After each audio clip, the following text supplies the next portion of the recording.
junto a mí. Vamos a ir al Nuevo Testamento, al Evangelio según San Marcos. Vamos a ir al capítulo 8 del Evangelio según San Marcos, para que busquéis la palabra del Señor. Marcos capítulo 8. Gloria a Dios para siempre. En Marcos capítulo 8, vamos a leer el día de hoy del versículo 2 en adelante. Gloria a Dios. Marcos capítulo 8, versículo 2 en adelante. Busque la palabra del Señor. Conforme lo vayan encontrando, nos ponemos de pie. Comparta ahí su Biblia con su hermano, aquel que no tenga, para que juntos podamos leer la palabra del Señor. Amén. Marcos capítulo 8, si lo tenemos, confirmamos con un amén. Amén. Le damos entonces lectura en el nombre del Padre, del Hijo y del Espíritu Santo.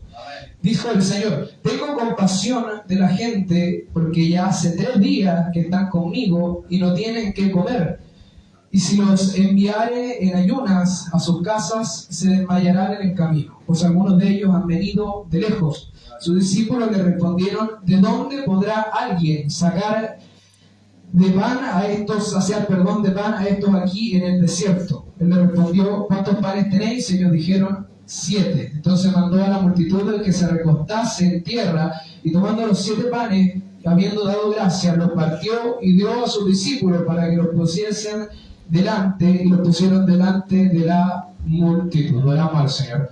Padre, vamos delante de su presencia. Amado Dios, príncipe de paz, le damos la honra y la gloria. Le pedimos hoy su bendición, Señor, así como han orado mis hermanos antes que yo. Padre amado, le damos gracias por este día de servicio. Le pedimos que llévese todo dolor, toda tristeza, todo cansancio, cualquier problema, Señor. Hoy día dejamos nuestros pensamientos, Señor, que puedan turbar nuestras vidas delante de usted, confiando en la palabra que usted nos dijo, Señor, que no se turbe nuestro corazón ni tengamos miedo. Le pedimos en esta hora, Señor, asimismo por nuestro prójimo, nuestro hermano, aquellos jóvenes que hoy día están en el sur de Chile, Señor, usted guarde sus vidas en ese campamento, puede usted colmarles de muchas bendiciones, Señor, y ellos también, asimismo, puedan ser de bendición para aquellos que hoy día han perdido todo en este terrible incendio. Le pedimos hoy día, a través de esta palabra que hemos leído, bendiga a cada una de nuestras vidas, bendiga a mi hermano aquí presente, Señor, a través de su palabra puede usted saciar cada una de nuestras vidas, Señor, responder a nuestras dudas, a nuestras preguntas, Señor, y hablar claramente a cada uno de nosotros. Espíritu Santo, le cedemos este lugar a ustedes, habla mi vida, la vida de su iglesia. Le entregamos, Señor, este lugar y le rogamos su bendición que viene de lo alto, la que es de nuestro Dios Padre, Hijo y Espíritu Santo. Amén y amén. Gloria a Dios, gloria a Dios, gloria a Dios para siempre. Amén. Dios le bendiga. Tome su asiento nomás. Bien, el pasaje que acabamos de leer en el Evangelio según San Marcos nos habla de la alimentación de 4.000. Siempre está la disputa teológica de si son la misma o son diferentes multiplicaciones que el Señor hace, ya que en un mismo Evangelio encontramos la multiplicación para 5.000 personas, hombres sin contar mujeres y niños, y encontramos también la multiplicación para 4.000 hombres sin contar mujeres y niños. Sea que el Señor lo hizo una vez para 5.000 o lo hizo 2 veces y se dividió, hubo un error. El punto es que el Señor hizo el milagro, que en eso podemos convenir todo hoy día, es decir que sí, el Señor multiplicó los panes y los peces. Estuvo la corriente un tiempo de decir que no, que los judíos tenían la tradición en ese tiempo en el cinturón, debajo de su túnica, llevar un pez y un trozo de pan para tener alimento. Sin embargo, como leímos aquí el día de hoy, el Señor dice: llevan 3 días conmigo. Por lo tanto, en 3 días podemos imaginarnos que estos hombres ya no tenían pan ni peces, ya se lo habían comido. Por eso el Señor, sabiendo todas las cosas, dice: estoy preocupado por ellos, que se van a ir y llevan 3 días conmigo y se los manda en ayuno, o sea que no habían comido ese día. Temía el Señor que desmayaran en el camino y no encontraran el retorno a su hogar, ya que algunos venían de lejos. Pero más allá del mensaje tradicional que Dios multiplica el pan, que Dios nos provee, que amén por eso el Señor nos provee a todos nosotros, quiero que lo veamos desde otra perspectiva el día de hoy. Fíjese usted la preocupación del Señor Jesucristo de alimentar. En la sinagoga o cuando se reunía la gente, normalmente no había preocupación del maestro porque iban a comer las personas que venían a escuchar la enseñanza de ese día. La preocupación de aquel que estaba a cargo o de quien ese día entregara la palabra era que la gente entendiera el mensaje, y si no lo entendían era problema personal de cada uno de ellos. Sin embargo, Jesucristo hace algo distinto, ya que el Señor, al ver que estaban en el desierto, al ver que le habían seguido, al ver que la gente venía detrás de él, el Señor tiene él la preocupación de suplir todas sus necesidades y de darles a comer a cada uno de ellos. Dice el Señor en el 2, tengo compasión de la gente porque ya hace 3 días que están conmigo y no tienen que comer. Importante destacar esa palabra, no tienen que comer. Y si lo enviare en ayunas a sus casas, se desmayarán en el camino, pues algunos de ellos han venido de lejos. Vamos a entrar al versículo 4 y quiero que aquí nos quedemos un momento. Dice, sus discípulos le respondieron, ¿de dónde podrá alguien saciar de pan a estos aquí en el desierto? Aquí uno puede hacer la división. Está claro que aquí los discípulos no tenían ni la menor idea de que Jesucristo era Dios. Ellos creían que Jesucristo era el enviado de Dios. Hasta ese momento se pensaba que Jesucristo era el Elías que había de venir, que Jesucristo era uno de los profetas, que Jesucristo era un aparecido en ese momento. Sin embargo, lo que vamos a ver aquí es que los discípulos le preguntan, ¿quién? ¿Acaso alguien podrá suplir de pan a todo esto en el desierto? Si usted ha leído la Biblia o ha visto por ahí las películas o ha escuchado los temas bíblicos, sabrá usted que el Señor proveyó a su pueblo de pan durante 40 años en medio del desierto. Estaban los israelitas, todos los judíos, Pedro, Juan, Jacobo, Andrés, todos ellos, los discípulos, sabían muy bien que Dios sabía proveer el pan, que Dios podía proveer durante un largo tiempo de pan para su pueblo. Sin embargo, ellos aquí preguntan, ¿podrá alguien dar de comer a estos en medio del desierto? Sin saber ellos que están hablando con el mismo Dios que hacía descender maná todas las mañanas para su pueblo. Interesante eso. Sin embargo, el versículo 5, el Señor responde sin discutir, sin pelear. Dice, les dijo, ¿cuántos panes tienen? ¿Cuántos panes tenéis? Ellos dijeron, 7. Y aquí vamos a mostrar algo importante. Entonces mandó a la multitud que se recostase en tierra y tomando los 7 panes, habiendo dado gracias, los partió. Y ahí nos vamos a detener. ¿A quién le suena esta frase? Tomó el pan y habiendo dado gracias lo partió. ¿De dónde más viene esta frase? ¿Dónde la escuchamos de nuevo? Cualquiera aquí. La institución de la cena, ¿verdad? El Señor le dice la palabra y está escrito, el Señor habiendo tomado el pan y habiendo dado gracias lo partió y dijo. Y vemos por segunda vez que el Señor toma el pan, da la gracia a Dios, lo parte y lo reparte. Sin embargo, y aquí viene lo interesante, pareciera ser que Dios no está hablando del pan material en ese momento. Cuando el Señor toma el pan en la cena, el Señor no está hablando del pan material, el Señor no está, el pan es un ejemplo.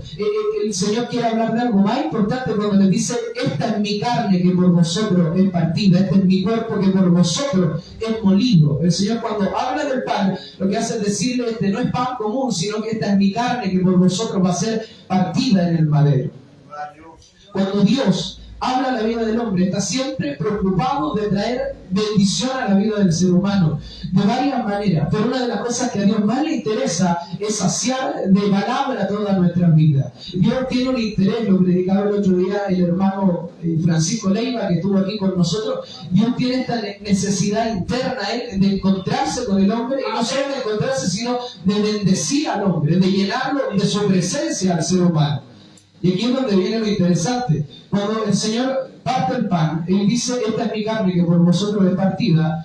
Cuando el Señor habla de pan, el Señor también habla de espada y el Señor también habla de palabra. Siempre que el Señor mencione la palabra, la va a mencionar de 3 maneras. Habla de Él mismo, porque Él cumplió toda la palabra. El Señor dijo, yo no vine a abrogar la ley, sino a darle cumplimiento. Y en Él fueron cumplidas todas las cosas. Por eso el Señor, cada vez que anunciaba este nuevo evangelio, la palabra, Él decía, citaba a los profetas, esta palabra que profetizaron, yo la cumplo hoy día. Esta palabra que habló Isaías, yo la cumplo. Lo que dijo David, hoy día se cumple. Porque el Señor fue cumpliendo toda la palabra. Por eso Juan dice, en el principio era el verbo, el Señor es la palabra.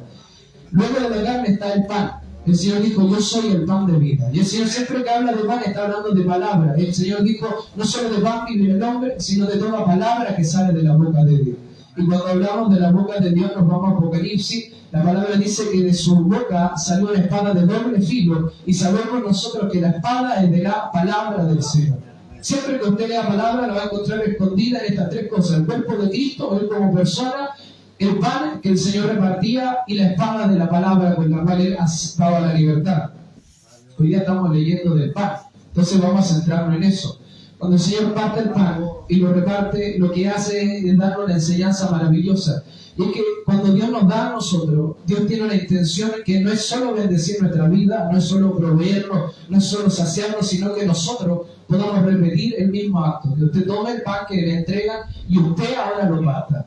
Porque cuando se alimentaron los 4.000, los 5.000 y toda la gente que el Señor alimentó, todos comieron del mismo pan. En este caso de estos 7 panes. Cada persona, de las 4.000 personas que ese día comieron, los hombres, sin contar mujeres ni niños, comió el mismo pan que el Señor tuvo en sus manos. Aquel que comió de los últimos, aquel que comió de los primeros, comió de los mismos 7 panes. Si bien entendemos, se multiplica, lo maravilloso es que el Señor primero nos parte los 7 panes. Y evidentemente, entre todos nosotros, si hoy día traigo un pan y lo repartimos entre todos, ¿cómo nos vamos a saciar nosotros si aquí les parto un pan y empieza usted a pasarle a cada uno? No nos va a alcanzar para saciarnos todos. Pero dice la palabra que al final de este milagro se recolectaron 7 canastas de panes y peces. Mire usted, o sea, el pan que el Señor partió alcanzó para que cada una de las personas comiera el mismo pan. ¿A qué vamos con esto?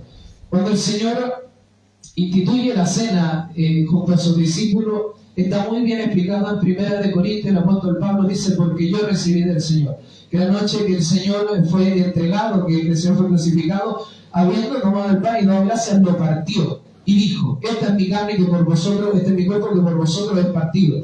Y tomó también la copa y dijo, esta es mi sangre del nuevo pacto que por vosotros es derramada. Sin embargo, aquí viene lo interesante y es que el Señor Pablo sella esta palabra y dice, así que cada vez que comiereis este pan y bebereis esta copa, la muerte del Señor recordáis. ¿O no dice así? Dice anunciáis. Hay una diferencia entre recordar y anunciar. Y es que nosotros tomamos la cena del Señor recordando. Cuando usted come el pan y bebe la copa, rara vez se anuncia el Evangelio. Más bien lo que hacemos nosotros es recordar la muerte del Señor. Pero Pablo no dijo recuerden, Pablo no dijo lloren, Pablo dijo anuncien la muerte del Señor, anuncien esa muerte, anuncien este pan, esta sangre derramada, este pan molido, anúncienlo. ¿Qué es anunciar? Anunciar es decir a viva voz que el Señor iba a morir, y no solo que iba a morir, sino que el Señor iba a ser sepultado y al tercer día iba a resucitar de entre los muertos. Nosotros empezamos el Evangelio anunciando una esperanza. Cuando la gente o nosotros vamos a puntos de prédica, compartimos con alguien el Evangelio, siempre tenemos este ánimo de compartir esperanza. Sin embargo, lo que nos dice el Señor es contrario. Primero anuncien la muerte. Hay que dar la mala noticia para poder dar una buena noticia. Necesito que la persona entienda lo fatal que está su vida para que pueda entender también que Dios quiere cambiar el curso de su historia. La persona más difícil para predicar el Evangelio es aquella persona que siente que está bien. Cuando usted predica el Evangelio, comparte persona a persona, face to face, le dicen en Estados Unidos, el 1 a 1, cuando usted comparte cara a cara con una persona, lo más difícil de anunciar es cuando la persona cree que él está bien sin el Señor. Por eso es muy difícil convencer a un ateo, porque ellos creen que viven su vida tranquilamente sin la necesidad de que Dios interrumpa en su vida. Y nosotros debemos anunciar la muerte del Señor Jesucristo. Tenemos que anunciar esa muerte. Porque si anunciamos lo fatal de la muerte, podemos darle realce a que Jesucristo resucitó al tercer día. Si la gente no sabe que Cristo murió, nunca va a poder entender que resucitó. Si la gente no entiende realmente cuál fue la muerte de Cristo, nunca va a entender lo glorioso de que Cristo abriera solo esa tumba al tercer día. Cuando comieren el pan y bebieren la copa, la muerte del Señor anunciáis hasta que Él venga. Cuando el Señor parte el pan, cuando el Señor reparte la copa, si usted se da el tiempo de leer el Evangelio, en este caso el Evangelio según Juan, se da cuenta que el primer milagro del Señor es transformar el agua en vino. Que el milagro con el que el Señor agarró fama, el primer milagro que el Señor hace con el cual se difunde la fama del Señor es transformar el agua en vino. Y el último de los milagros grandes del Señor, que el cual cobró una fama tremenda, por el cual lo querían coronar rey de Israel, es precisamente multiplicar el pan. El primer milagro con el que el Señor se hace famoso es convertir el agua en vino. Y el último milagro que hace popular al Señor es multiplicar el pan. Mire usted, cosas interesantes de la palabra. El Señor convierte el agua en vino al principio y en su último milagro, digamos, populoso del Señor, por el cual le acarrió fama, fue multiplicar el pan, porque lo querían nombrar rey. De ahí para allá la gente no quiso nunca más al Señor porque el Señor le dijo que eran pecadores, que tenían que arrepentirse y que Dios no venía a dar pan ni a dar vino, sino que venía a salvar a los pecadores, a llamar al arrepentimiento. Y que si no se arrepentían, se iban a ir directo al infierno. De ahí para allá el Señor empieza a dar parábolas como la higuera estéril. El Señor empieza a hablar de la higuera que no da fruto, del árbol que es inútil. El Señor de ahí para allá empieza a anunciar todas estas cosas, decir que aquel que no busca el reino de los cielos será atado de mano y de pie y echado a las tinieblas de afuera. De ahí para allá nadie quiso al Señor. Y es que es fácil amar al Señor nosotros que sabemos que Dios transforma el agua en vino. Es fácil nosotros amar a Dios que sabemos que Dios nos multiplica el pan. Pero quien no lo sabe nunca va a entender que Dios quiere hacer más que alimentar nuestras vidas. Cuando usted recibe una palabra, cuando usted le llega un mensaje, cuando la palabra lo bendice, debemos inmediatamente tomar el pan y empezar a partirlo. Debe ser rápido, instantáneo en nosotros. Dios me bendijo hoy día a través de la palabra. ¿A quién puedo bendecir a través de este mensaje?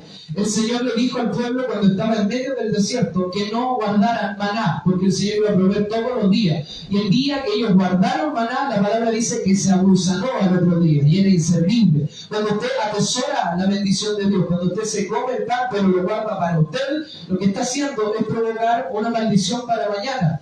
Cuando usted guarda el pan que Dios quiere que usted comparta, lo que hace es esperar a que se gusane la bendición. No la va a disfrutar ni usted ni nadie más, porque si usted guarda lo que Dios quiere que usted reparta, lo va a perder usted y la persona que debía repartírselo. Por eso uno de los mayores problemas en el evangelismo es el orgullo, el egocentrismo, el querer yo ser bendecido, cuando debo pensar en quién puede ser bendecido a través de mi vida. Sabiendo que somos polvo y al polvo volveremos, pero si Dios en su misericordia puede usar nuestras vidas para traer al Evangelio a alguien, para convertir a alguien, para anunciarle que Cristo murió en aquella cruz y resucitó al tercer día, la gloria es toda para el Señor. Dice el versículo 6, vamos a retomar ahí la lectura, dice: entonces mandó a la multitud que se recostase en tierra, y tomando los 7 panes, habiendo dado gracia, los partió y dio a sus discípulos para que los pusiesen delante. Lo pusieron delante de la multitud. Vamos a saltar, ahora vamos a saltar al versículo 9, por favor, los que tengan ahí la palabra abierta. Dice: eran los que comieron como 4.000 y los despidió. Y luego entrando en la barca con sus discípulos, vino a la región de Dalmanuta. Así, Dalmanuta. Cuando el Señor hace este milagro, se alimenta a las 4.000 personas, el Señor los despide. Aquí tengo 4.000 personas a las que les multipliqué el pan, les di peces, los tengo alimentados, bendecidos. Y el Señor nos dice: aquí vamos a levantar una iglesia. El Señor ve a 4.000 personas saciadas, que amaban al Señor, que si fuera por ellos lo ponían como rey de Israel y de todo el planeta. El Señor que dice: váyanse para sus casas. El Señor lo tiene y todo. Lista la iglesia, el Señor los despide. No sé si usted ha leído en Hechos 1:8, como decía el otro día el pastor el domingo, la palabra dice: y me seréis testigos en Judea, en Samaria y hasta el último de la tierra. Cuando haya venido sobre vosotros el Espíritu Santo, me seréis testigos. Sin embargo, cuando leemos la Biblia y vemos que se convierte en 3.000, se convierte en 5.000, todos los días se agregan hombres y mujeres, todos los días se añaden los que habían de ser salvos. ¿Qué hace la iglesia? Vendamos las propiedades, compremos un terreno, vivamos todos juntos y congreguémonos el primer día de la semana a tomar la Santa Cena, todos nosotros. Cuando el Señor les dijo claramente: ir y anunciar el Evangelio a toda criatura. Cuando el Señor les dijo: vayan a Judea, vayan a Samaria y recorran hasta el último de la tierra. Cuando el hombre recibe bendición, ¿qué hace? Se encierra, empieza a acumular la bendición. Si el día de mañana, y que así sea, Señor, llegaran 1.000 personas a esta iglesia, el primer pensamiento que vamos a tener todos nosotros es que no cabe la gente en la iglesia, necesitamos un lugar más grande. Es el primer pensamiento humano. Si el Señor mañana viniera a predicar un evangelista y pasaran 1.000 personas a recibir al Señor, y a 500 personas, para bajarle un poco para que todos entremos ahí en el mensaje, 500 personas reciben al Señor. Dios usa el evangelista, el nuevo Gigi Ávila. 500 personas reciben al Señor y al día siguiente están en la iglesia. Nuestro primer pensamiento es: no caben en la iglesia, necesitamos un templo más grande. Entonces, ¿qué hacemos? Empecemos a vender propiedades, juntemos ofrendas, armemos los templos, cuando la voluntad de Dios no es esa. La voluntad de Dios es que partamos el pan. Y el pan y el cuerpo del Señor y el cuerpo de Cristo, aquí es donde todos van a decir amén, somos nosotros. Cuando el Señor dice, esta es mi carne, este es mi cuerpo, está hablando de nosotros, no solo de su carne molida en aquella cruz, sino de nosotros que venimos a ser miembros del cuerpo de Cristo. Debe ser molido, debe ser partido, tiene que tener esta separación constante, porque así cubriremos hasta el último de la tierra. Porque de 7 panes el Señor puede alimentar a mucha gente, pero no si se guardan en una canasta. Ese día los discípulos lo que querían ellos era despedir a la gente en ayuna, guardarse sus pancitos y comérselo ellos con el Señor los 7 panes y los pocos pececitos que tenían. Sin embargo, la visión de Dios no es esa. La visión de Dios es que todos coman de los 7 panes. Si Dios en usted deposita dones, Dios quiere que todos coman de esos dones. Si Dios en usted pone frutos reales, frutos de bendición, Dios quiere que todos puedan comer de ese fruto. No sé a quién le ha pasado, pero que el vecino tiene un árbol que da fruto y le cortan las ramas que pasan hacia su casa. No sé a quién le habrá pasado alguna vez. ¿Qué siente uno? Siente rabia, porque deberíamos todos poder gozar de ese fruto, pero viene el vecino, nos pasó en Chile, pastor, seguro teníamos maqui, pero crecía del lado del vecino y pasaba para la casa, y el vecino vino y lo podó de raíz. Ahí nos probó el Señor la paciencia, dice que si no alcanzamos a comer maqui, no comí nunca maqui en esa isla. Pero bueno, el punto es que el fruto que Dios nos da, cosa que en Chiloé llueve todos los días, no hay que regar el maqui, no hay que podar, no hay que hacer nada, esa cosa crece, sale y en su fecha da su fruto. Y aún así una persona se siente con la autoridad de decir, lo voy a cortar yo, porque yo decido, porque es mío. Entonces, muchas veces nosotros somos ese vecino pesado que toma el fruto que Dios nos da a nosotros para bendecir. Decimos, este fruto es mío, vamos a levantar una reja, aquí vamos a levantar una pared, y pobre que alguien toque mi árbol, porque le corto la rama al tiro. Nadie come de mi fruto. Cuando Dios quiere que tomemos el pancito, tomemos el fruto y lo compartamos. ¿Cuál es el problema de compartir y lo difícil de compartir? Es que si usted tiene 7 panes y hay 8 personas, matemáticamente alguien va a quedar sin un pan. Esa es la matemática rápida. Si aquí vamos a redondear 25 personas y tenemos 24 panes, uno de nosotros nos va a comer pan. Esa es la matemática del ser humano. ¿Quién alimentará a esto en medio del desierto? Es la pregunta de los discípulos. Inmediata, así ya lo habían pensado. Si ellos se tienen hambre, les voy a dar de comer. ¿Quién alimentará esto en medio del desierto? Ya tenían ellos los panes. Lo que pasa es que no querían compartir. Querían guardarse los panes. ¿Cuál es el problema con esto? Estaba Pedro, tenía, sumando los 3.000 y 5.000, tenía 8.000 personas. Pongámosle, hagamos el redondeo, tenía 15.000 personas. Pedro, el mayor de todos los pastores en ese momento, era la más grande de la iglesia. Cuando volvemos a leer de la iglesia de Israel, los que estaban en Judea, lo que leemos es que eran pobres, que Pablo, al que nadie quería, Pablo estaba recogiendo ofrendas por la iglesia para bendecir a los judíos, porque ahora eran pobres, porque ahora no tenían recursos, porque ahora estaban perseguidos, porque ahora se juntaban en las casas, entre poquitas personas, a intentar hacer servicio. Antes de esto, Pedro era intocable. Después de esto, de que Pedro reúne a la gente, empiezan a juntar. ¿Qué pasa con Pedro? Está en la cárcel. Luego a Pedro lo vuelven a encarcelar. Luego Pedro tiene que huir. Luego viene Cornelio y no le damos a los gentiles, dice Pedro, porque esto no es para los gentiles. Y los judíos quieren nuevamente cerrar la bendición. ¿Qué hace el Señor? Toma a Pablo, y Pablo tiene que repartir la bendición por todos lados. Y el abortivo viene a ser el mayor de todos los apóstoles. Y si hablamos de un apóstol, todos nosotros vamos a hablar del apóstol Pablo. Si preguntamos por un apóstol emblema, un apóstol que nos represente a nosotros, el apóstol Pablo, el abortivo, el perseguidor. Y Pablo dice, yo predico de limpia conciencia, libremente predico el Evangelio, porque él quiso hacer el trabajo, él quiso tomar las cosas y repartirlas, él quiso buscar a Timoteo, que nadie quería a Timoteo, decirle, nadie tenga en poco tu juventud, poner a cargo a Timoteo, ungir a ancianos, abrir iglesias, levantar lugares, y cuando el lugar estaba edificado, después de 2 años de trabajo, no tomar el fruto del lugar, sino que ir a abrir otra iglesia, buscar otro lugar, otras almas que necesitaran al Señor. Porque comer el pan y beber el vino no es recordar la muerte de Jesucristo, es anunciar la muerte de Cristo. Más allá del tema eclesiástico que nos heredaron por lo demás los católicos, de la transubstanciación, que es transformar el pan en carne y el vino en sangre, más allá de eso, el Evangelio real es yo poder tomar esta cena, pero también darle a alguien más. ¿A cuántas personas usted le ha repartido la cena? No que usted se coma su pan y se tome su vino en santidad. ¿A cuántas personas usted le ha dado del pan de Cristo? ¿A cuántas personas usted le ha dado beber de la copa? Y ahí es donde todos nosotros decimos, ayúdanos, Señor. Porque el Señor nos dio pan y nos dio vino y nosotros no lo queremos repartir. Quiero comerme el pan, tomarme el vino y decir, me voy para el cielo. Pero no estoy repartiendo el pan que Dios me está dando. Cuando el Evangelio es anunciado, la palabra dice que la palabra corre y la palabra es glorificada. Pero la palabra necesita correr. Y como se podrá imaginar usted, si usted pone una Biblia en una mesa, no se va a mover de ahí. Necesita que usted la tome, que usted la lea, que usted la estudie, que usted la reescriba, que usted la memorice y que usted la predique. Pues si yo le pongo la Biblia aquí y dejamos el púlpito vacío, sin quitarle gloria a Dios, estaríamos todos sentados escuchando la nada. Pues la palabra no se predica por sí sola. Por eso hay predicadores, por eso buscamos evangelistas, por eso ponemos pastores, por eso anhelamos maestros de la palabra que enseñen en la escritura, por eso tenemos profetas, por eso anhelamos que alguien nos enseñe esta palabra. Por eso el eunuco dice, ¿cómo entenderé si no hay quien me enseñe que dice esta palabra? ¿Sabe cómo termina la historia del eunuco?